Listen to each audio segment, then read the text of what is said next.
Hi, I'm Lara and this is tropetrinitytrilogy, and today I'll be doing the Disney writing tag.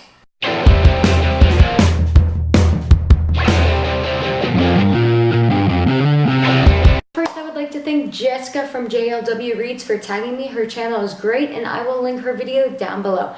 I'd also like to thank Kate Cavanaugh for creating this original tag. And before I get into the tag, I'd like to point out that they finally got a Hercules shirt at Disney and I got it immediately. It says, "I'll flex it, but I like this shirt." Not really fitting because I'm not really buff or anything, but it's okay. I needed a Hercules shirt. I don't care what it says. It's just Hercules, so it's amazing automatically. Anyway, back to the writing tag. So question number 1. A genie appears and is willing to grant you one wish to fix your current work in progress. What do you wish for? So personally, I don't know if I want to wish for any actual fix to the story. You know what I would wish for? I would wish that I was fluent in every language of my story that the characters speak so I could write in that language. Does that count? Is that a fix? Wish every time I use Latin in the story it was correct and I understood what was happening. That's what I would wish for, because I need to fix a lot of things in it because I'm still working on, obviously. If I wasn't, then there wouldn't be a lot of things that needed fixed. However, other things I feel like I should earn those fixes, like fix the previous chapters to be what I want. I should do that, but being fluent in Latin, that's my wish.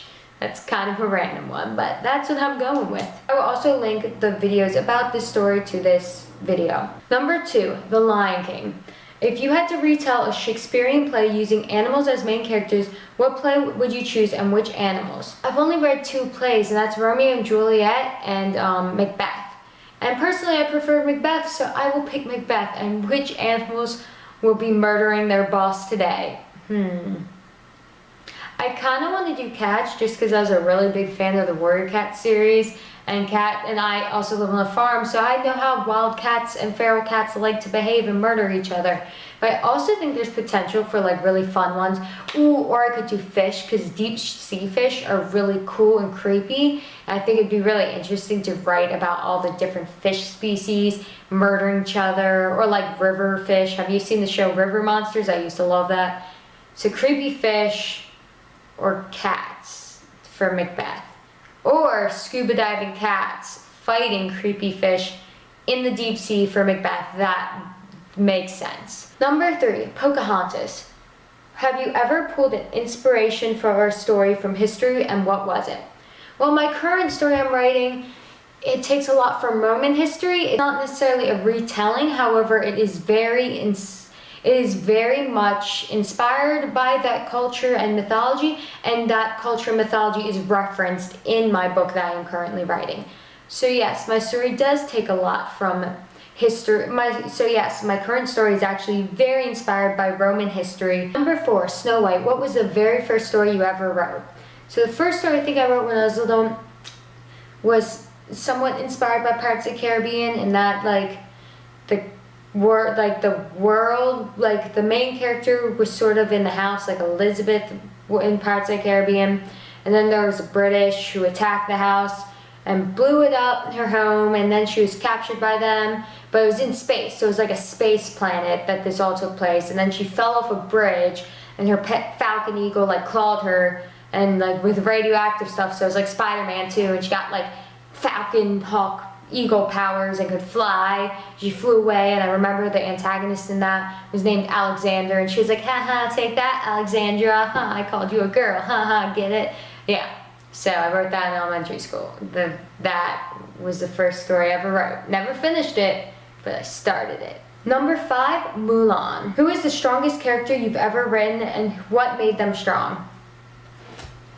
I don't know who the strongest character I've ever written was, because I like to beat the crap out of them and see how weak I can make them. I have a story that takes place in it's a historical fiction Germany, and that main character is physically not that strong. She can't fight. Most of my characters can fight. She's not. She can't fight. She can't do any of that. But she's the most kind-hearted and emotionally strong. No matter how much bad stuff happens to her, she still remains a good person and pulls through that. So yeah, for emotionally strong, I'd say the protagonist in the German story who I think I called Evelyn, but I might change her name, so don't hold me to that. Number 6, Star Wars. If you had to live in one of the worlds or settings you've created, which would it be and why?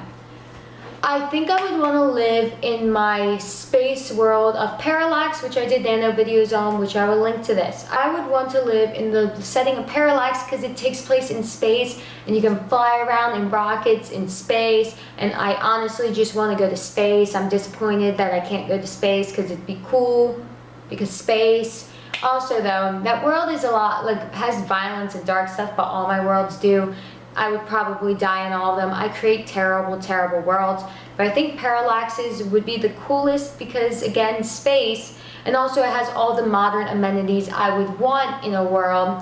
Whereas, like, the fantasy one has cool magic powers, but I know I wouldn't get any, and then I would also not have indoor plumbing or TV or internet or phones or anything convenient. So I would not pick the fantasy one. And the one I'm currently working on that takes place in the Roman Empire would be terrible because it takes place in the Roman Empire, which was a terrible place to live.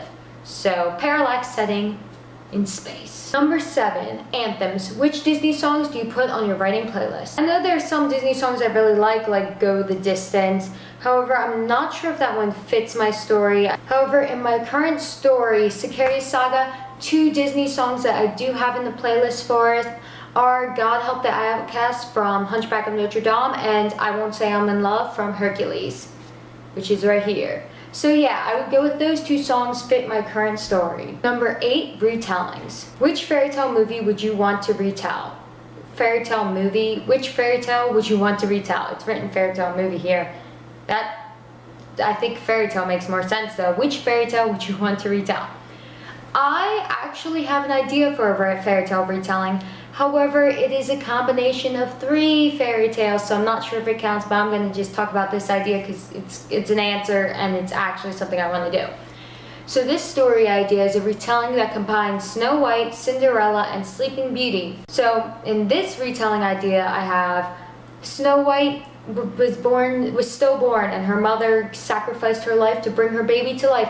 However, now Snow White is essentially needs to drink people's blood to survive, and Cinderella's mother died and her father was married to someone else. He was never actually married to her mom, but when her mother died, a tree grew where she was buried, like in the original fairy tale. However, in this version, due to the fact her mother was murdered, cursed apples grew from the tree, and there's a whole bunch of stuff, but Cinderella ends up pretty much being Snow White's blood slave so that her stepmom can benefit from the kingdom.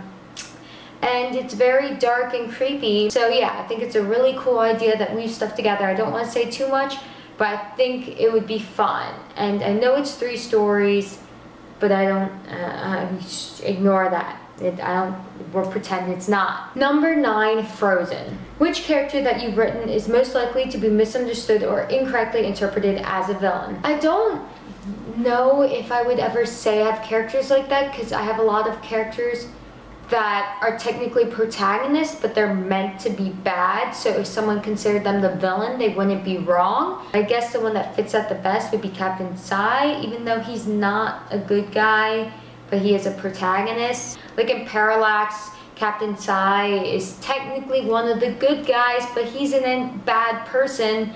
But I wouldn't say someone was wrong for interpreting him as a villain. Number 10, Moana. If you had to go on an epic journey with one of your characters and the 2 of you were tasked with saving the world, who would you choose and why? I would say Xena, the bounty hunter from Parallax, another sci-fi answer, because Xena is competent and I think she'd be good at saving the world. She wouldn't be fun to hang out with, but she would help me save the world. Now, the synthetic girl would be fun to hang out with. Sonya has a lot of personality. She'd be sort of fun to hang out with and she'd be good at not dying, but she wouldn't necessarily be good at saving the world. Like, I feel like she'd make the world worse before she makes it better.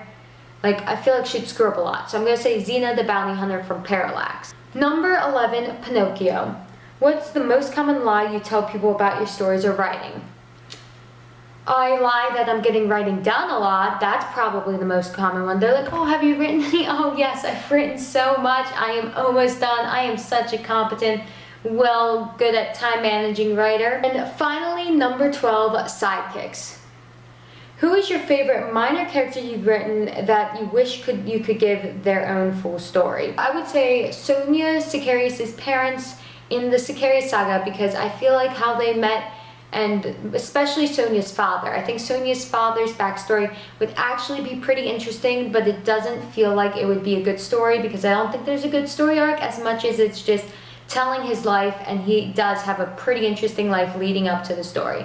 So that is who I pick for a side character who I think is interesting enough for a story that I would like to tell, but I'm not going to because it wouldn't be a story. That's all I have to say for now. Thank you for watching, and thank you to Jessica from JLW Reads for tagging me. I'm so happy to have a writing video in because I have not made one in a while. Thank you for watching. I hope you enjoyed, and feel free to talk about your writing below. And I'll see you later.